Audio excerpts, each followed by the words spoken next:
বিসমিল্লাহির রহমানির রহিম। আসসালামু আলাইকুম। দেশপ্রেমিক বাংলাদেশি যে যেখানে আছেন, বিশেষ করে বাংলাদেশে সংগ্রামরত ছাত্রছাত্রী এবং দেশপ্রেমিক বাংলাদেশিদের জন্য অত্যন্ত গুরুত্বপূর্ণ কিছু তথ্য নিয়ে আমি এলাম। আমি এইমাত্র খবর পেলাম যে বাংলাদেশ সশস্ত্র বাহিনী কারফিউ জারি করেছে। আমি দুটো বিষয়ে কথা বলবো, খুব মনোযোগ দিয়ে শুনবেন এবং যেভাবে সম্ভব এটা বাংলাদেশিদের মাঝখানে ছড়িয়ে দিবেন, বিশেষ করে ছাত্রীদের মাঝখানে।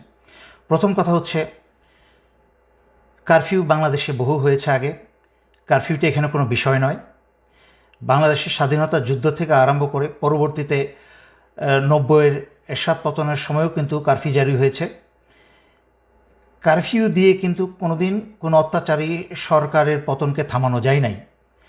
এবং এমনকি 2007-8 সালেও কিন্তু কারফিউ জারি হয়েছে।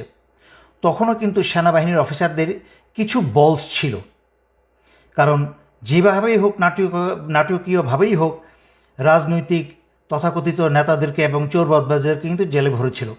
কিন্তু এখন তো সেনাবাহিনী অফিসারদের কোনো বিচিই নেই, বলসই নেই। এবং বর্তমানে সেনাপ্রধান, গত লাইভে আমি ভদ্রভাবে ওনাকে বলেছিলাম দেশ এবং জনগণের পাশে দাঁড়াতে। যদি উনি জরুরি অবস্থা জারি করতেন তাহলে সেটা দেশ এবং জনগণের পক্ষে হতো, কারণ জরুরি অবস্থা জারি করা মানে হচ্ছে স্বৈরাচারী শেখ হাসিনা আর ক্ষমতা নাই।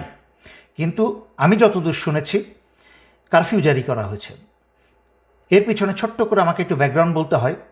এই বর্তমান সেনাপ্রধান জেনারেল ওয়াকার স্বৈরাচারী শেখ হাসিনা আত্মীয়। তার কিন্তু লেফটেন্যান্ট কর্নেল হওয়ার যোগ্যতা ছিল না। ওনার শ্বশুর সেনাপ্রধান হয়েছিলেন, সেই সুবাদে স্টাফ কলেজ করে এদিক ওদিক করে ওনাকে আমি অনেক অল্প বয়স থেকে, মানে মেজর অবস্থা থেকে ওনাকে আমি চিনি। সাদা মানুষ ছিলেন, তেমন কোনো ব্রেইনওয়ালা মানুষ না। কারফিউ দিয়ে বর্তমানের বাংলাদেশের ভয়ঙ্কর পরিস্থিতি থেকে দেশকে সামাল দেওয়ার মতো ক্ষমতা এবং যোগ্যতা কোনোটাই ওনার নাই। আমি অবাক হচ্ছি যে ওনার সেই যোগ্যতা না থাকতে পারে, কিন্তু বাংলাদেশের অন্যান্য ডিভিশন কমান্ডার এবং জেনারেল যারা আছেন তাদেরকে তো বেশিরভাগই আমি চিনি। ওনারা কি করছেন? ওনারা কি আঙুল চুষছেন? ওনাদের অনেকেই তো আমি জানি যে প্রফেশনাল মেরিট আছে, যোগ্যতা আছে। সাহসিকতা না থাকতে পারে তারা তো এই সেনাপ্রধানকে বলতে পারতো যে আপনি জনগণের বিরুদ্ধে যাবেন না। কিন্তু যেই জিনিসটার আমি ভয় পাচ্ছিলাম সেটাই হলো। আমি জানতাম যে স্বৈরাচারী শেখ হাসিনার সর্বশেষ শয়তানি হবে দেশে একটা গৃহযুদ্ধ লাগিয়ে দিয়ে যেতে। সে পালানোর আগে দেশে একটা গৃহযুদ্ধ লাগিয়ে দিয়ে যাবে, এবং এই গৃহযুদ্ধে করবে কি, সশস্ত্র বাহিনীকে জনগণের শত্রু বানিয়ে দিয়ে যাবে। দেশে যেন জনগণ এবং সশস্ত্র বাহিনী ইউনিফর্ম এবং জনগণের মাঝখানে রক্তারক্তি হয়, এবং এই সুযোগে স্বৈরাচারী শেখ হাসিনা তার দলবল নিয়ে পালাতে পারে। তার চেয়েও ভয়ঙ্কর অবস্থা হচ্ছে যে আমি অত্যন্ত বিশ্বস্ত সূত্রে খবর পেলাম যে ভারতের বাংলাদেশে শতখানিকের উপরে কিলার ঢুকিয়েছে। ঠিক যেভাবে বিডিআর হত্যার সময় বাংলাদেশে প্রবেশ করানো হয়েছিল, সেইভাবে বাংলাদেশে রয়ের কিলারদেরকে প্রবেশ করানো হয়েছে। শুধুমাত্র বেছে বেছে শনাক্ত করে করে ছাত্র নেতাদের এবং অন্যান্য নেতাদেরকে তারা টার্গেট করে হত্যা করার জন্য, ছাত্রলীগ, যুবলীগ, পুলিশ এবং রয়ের সেই সব খুনি মিলে, যা হয়েছিল 2009 সালে বিডিআর হত্যার ঘটনায়।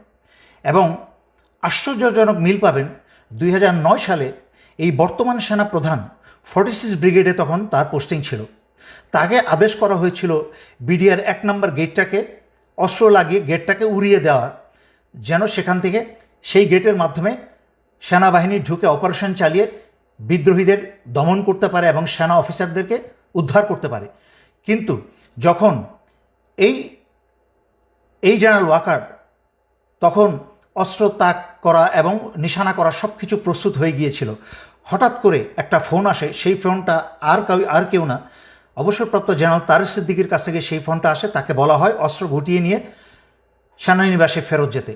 তখনই সে সেনাপ্রধান কারোর আদেশ শুনে নাই, সেনানী বাহিনীর কোনো আদেশ শুনে নাই। সে জেনারেল তারেক সিদ্দিকী সরাসরি আদেশ শুনে, চেইন অফ কমান্ড ভঙ্গ করে সে জেনারেল তারেক সিদ্দিকীর আদেশ শুনে অস্ত্র গুটিয়ে সেনানিবাসে চলে যায়, যার ফলে 57 জন সেনাবাহিনীর অফিসারদেরকে ভারতের এবং আওয়ামী লীগ মিলে হত্যা করতে সুযোগ করে দেওয়া হয়। সেই একই কাজ এই জেনারেল ওয়াকার আবারও করছে।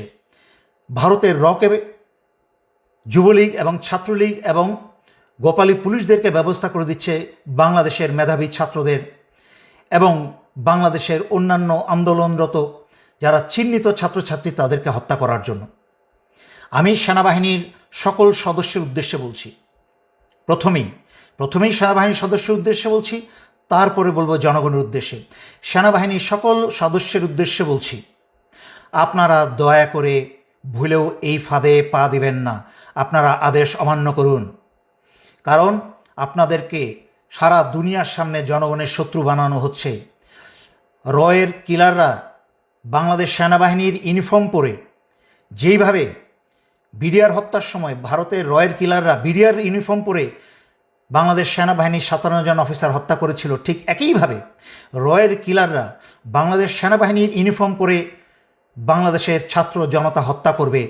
হাসিনা যেন এবং ভারত যেন তার দোষ বাংলাদেশ সশস্ত্র বাহিনীর উপর চাপাতে পারে। এর কারণ আমি অনেক লাইভে আগে ব্যাখ্যা করেছি। স্বৈরাচারী শেখ হাসিনা রাজনীতিতে এসেই ছিল তার বাবা এবং পরিবারের হত্যার প্রতিশোধ নিতে, এবং সংবাদ মাধ্যমে এবং জনগণের সামনে বহু মানুষকে সাক্ষী রেখে, বিবিসিকে সাক্ষী রেখে সে বলেছিল যে রাজনীতিতে ফিরেই এসেছে তার পরিবারের হত্যার প্রতিশোধ নিতে এবং সশস্ত্র বাহিনীকে, বিশেষ করে সেনাবাহিনীকে সে ধ্বংস করে ছাড়বে। তাই আমি আপনাদেরকে স্মরণ করিয়ে দিচ্ছি শয়তানের পথ থেকে দূরে ফিরে আসতে এবং নিজের বিবেককে কাজে লাগাতে, নিজের দেশের জনগণের উপরে নিজে তো দূরের কথা অন্য কাউকে অস্ত্র চালানোর সুযোগ দিবেন না। আপনারা কারফিউ থেকে জরুরি অবস্থায় ফিরে যান। সেনাপ্রধানকে প্রয়োজন আপনারা অস্ত্র ধরে বসেন। আপনারা কেউ এই কারফিউতে যাবেন না। আপনারা ক্ষমতা হাতে নিয়ে নিন, দেশের দায়ভার আপনারা ক্ষমতাভার হাতে নিয়ে নিন, যেন বাংলাদেশের জনগণকে কেউ হত্যা করতে না পারে। আমি আবারও স্মরণ করিয়ে দিচ্ছি, ভারত এবং আওয়ামী লীগ তথা শেখ হাসিনা মিলে জনগণকে হত্যা করে সেই দায়ভার আপনাদের উপর আজীবনের জন্য চাপিয়ে দেবে। সর্বশেষে বাংলাদেশ সশস্ত্র বাহিনীকে পঙ্গু করে ধ্বংস করে দিয়ে যাবে সে যাবার আগে। আর জনগণের উদ্দেশ্যে বলছি, আপনারা কারফিউ জারি করার পরে সংঘবদ্ধভাবে সবাই যার যার এলাকায় একটা শক্তিশালী অবস্থানে যাবেন। কোনো অপরিচিত মানুষকে আপনাদের মাঝখানে প্রবেশ করতে দিবেন না। যখনই কোনো অপরিচিত ব্যক্তি আপনাদের দিকে অগ্রসর হবে, যেহেতু কারফিউ জারি করা হয়েছে, আপনার উন্মুক্ত রাস্তাঘাটে থাকার কথা না, কিন্তু কারোর আপনার ঘরে ঘরে অফিসে আদালতে যাওয়ার কথা না। যদি কেউ আপনাদের ঘরে অফিসে আদালতে অনুপ্রবেশ করার চেষ্টা করে, আপনাদের হাতে পাথর, ইট, অস্ত্র, আগুন, তেল যা আছে তাদেরকে ছুঁড়ে মারবেন, কিন্তু তাদের কাউকে আপনাদের কাছে আসতে দেবেন না। বাংলাদেশ একটা ভয়ঙ্কর সময় অতিবাহিত করছে। আমরা অতীতে এরকম ভয়ঙ্কর সময় অতিবাহিত করেছি। 1971 সালে যখন কোনো যোগাযোগ মাধ্যম ছিল না, যখন রেডিওতে কান পেতে খবর পেতে হতো, যখন একটা মানুষ থেকে আরেকটা মানুষের মাধ্যমে খবর যেত অনেক দিন পরে, সেই সময় যখন পাকিস্তানি হানাদাররা বাংলাদেশিদের হত্যা করে চলেছিল, তখনও কিন্তু সেই অবস্থা থেকে বীর বাংলাদেশিরা উত্তরণ করে বাংলাদেশকে স্বাধীন করেছে। এর পরবর্তীতে 1990-এ স্বৈরাচারী এরশাদের বিরুদ্ধে আন্দোলনকেও তখনও কিন্তু কারফিউ জারি করা হয়েছিল, কিন্তু স্বৈরাচারের পতন ঠেকিয়ে রাখা যায় নাই। কিন্তু তখন ভারত থেকে এরশাদ যত কারফিউ ছিল, কিন্তু ভারত থেকে কাউকে এনে বাংলাদেশিতে হত্যা করার জন্য আনে নাই। এই কুৎসিত পিচাচ শুধুমাত্র হাসিনার পক্ষেই সম্ভব। এই চরিত্রহীন কুৎসিত মহিলা, তাকে এবং তার আওয়ামী লীগকে যেখানে পাবেন আপনারা ধ্বংস করবেন, এবং তার পুলিশকে। আমি আর কথা লম্ব না করে সশস্ত্র বাহিনীর প্রতিটা সদস্যকে আমি স্মরণ করিয়ে দিচ্ছি, বাংলাদেশে গৃহযুদ্ধ লাগাতে যাচ্ছে স্বৈরাচারী শেখ হাসিনা। সমস্ত গণহত্যার সমস্ত দায়ভার আন্তর্জাতিক মিডিয়াতে, দেশে বিদেশে সব জায়গায় আপনাদের উপরে আসবে, যেহেতু ভারতীয় বাংলাদেশের সশস্ত্র বাহিনীর ইউনিফর্ম পরে জনগণকে হত্যা করার চেষ্টা করবে। আপনারা এখনই সচেতন হয়ে যান, সরকারকে উৎখাত করুন, যুবলীগ, ছাত্রলীগ সব জেলে ভরুন, এবং বাংলাদেশ থেকে রকে গুলি মেরে মেরে রাইফেলের বাট দিয়ে আঘাত করতে করতে আপনারা দেশ থেকে বের করুন। দেশের সার্বভৌমত্ব এবং স্বাধীনতা এবং অধিকার আবার বুঝে নিন। দেশের জনগণ ভয় পাবেন না। সমুদ্রে পেতেছেন শয্যা, শিশিরে কি ভয়, রক্ত দিয়েছেন, হার মানবেন না।